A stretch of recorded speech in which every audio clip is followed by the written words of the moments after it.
منصور، آپ اچھی طرح جانتے ہیں کہ جب یہ تبدیلی آئی تھی جو حکومت میں یعنی اپریل میں،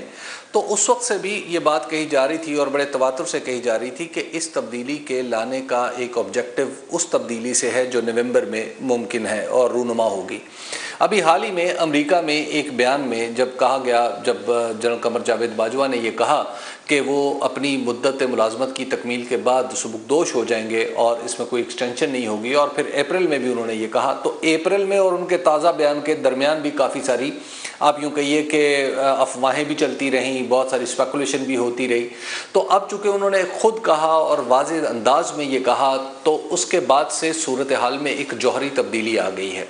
وہ یہ ہے کہ جو موجودہ حکومت جب برسر اقتدار آئی تھی تو اس کے سامنے جو اہم ترین آبجیکٹو تھا وہ نومبر سے جڑا ہوا تھا، نومبر کی تقرری سے جڑا ہوا تھا۔ اب اس تقرری کے لیے عمران خان کو ہٹایا گیا، اور اب عمران خان دراصل اس پولیٹیکل آبجیکٹو کو، یعنی اپنے مخالفین کے پولیٹیکل آبجیکٹو کو چاہتے یہ ہیں کہ اس طرح سیبوٹیج کریں کہ وہ حاصل نہ کر پائیں اور کوئی ایسی صورت نکلے کہ جس میں ان کی سے بھی شامل ہو۔ تو لہٰذا اس کے لیے جتنا وہ سسٹم کے اوپر دباؤ بڑھا سکتے ہیں وہ بڑھائیں گے، اور دوسری بات یہ ہے کہ انہیں الیکشن بھی چاہیے، اور وہ سمجھتے ہیں کہ اس وقت ان کی چونکہ مقبولیت کی سطح کافی اوپر ہے، تو وہ سمجھتے ہیں کہ الیکشن اگر ہوتا ہے تو وہ کمفرٹیبلی اپنا الیکشن اس طرح یعنی اتنی سیٹیں ضرور جیت سکتے ہیں کہ وہ آرام سے اپنی حکومت بنا سکیں۔ تو یہ جو دو پولیٹیکل آبجیکٹو ہیں، ان کے حصول کے لیے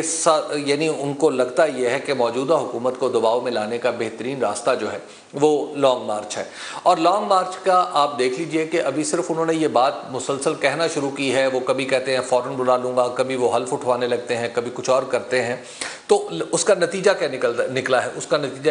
یہ نکلا ہے کہ اسلام آباد میں رہنے والے بتاتے ہیں کہ ہر طرف کنٹینر لگ چکے ہیں، بلکہ آج مجھے پتہ چلا کہ بڑے بڑے پتھر، یعنی اس طرح کے وہ کنکریٹ کے چٹان نما پتھر جو ہیں وہ لا کر سڑکوں پر رکھ دیے گئے ہیں سائڈوں پہ، تاکہ جب ضرورت پڑے تو انہیں کرینوں کے ذریعے اٹھا کے راستے بند کیے جا سکیں۔ تو لہٰذا دباؤ تو وہ ابھی لانگ مارچ ہوا نہیں ہے، لیکن حکومت انڈر پریشر آ گئی ہے۔ اس کے ساتھ ہی آپ حکومت نے خود تحریری طور پر اس کا اعتراف کیا ہے الیکشن کمیشن کو خط لکھ کے، کہ وہ کہہ رہے ہیں کہ جناب چونکہ ایک سیاسی جماعت نے امکانی طور پر دھرنا یا محاصرہ کرنا ہے اسلام آباد کا، تو اس لیے ہمیں اسلام آباد میں ضرورت ہے افرادی قوت کی، تو لہٰذا ہم 16 اکتوبر کو ہونے والا جو الیکشن ہے اس کے انعقاد سے معذرت کرتے ہیں۔ تو ایسی صورت میں جب حکومت کسی ایک موو سے ہونے سے پہلے ہی دباؤ میں آ چکی ہو، تو میرا خیال ہے کہ یہ بیسٹ ٹائم ہے کسی بھی سیاستدان کو، اور بالخصوص اگر وہ اپوزیشن میں ہو، کہ وہ اپنی مرضی کی ٹرمز نیگوشیٹ کروا سکے۔ تو مجھے لگتا ہے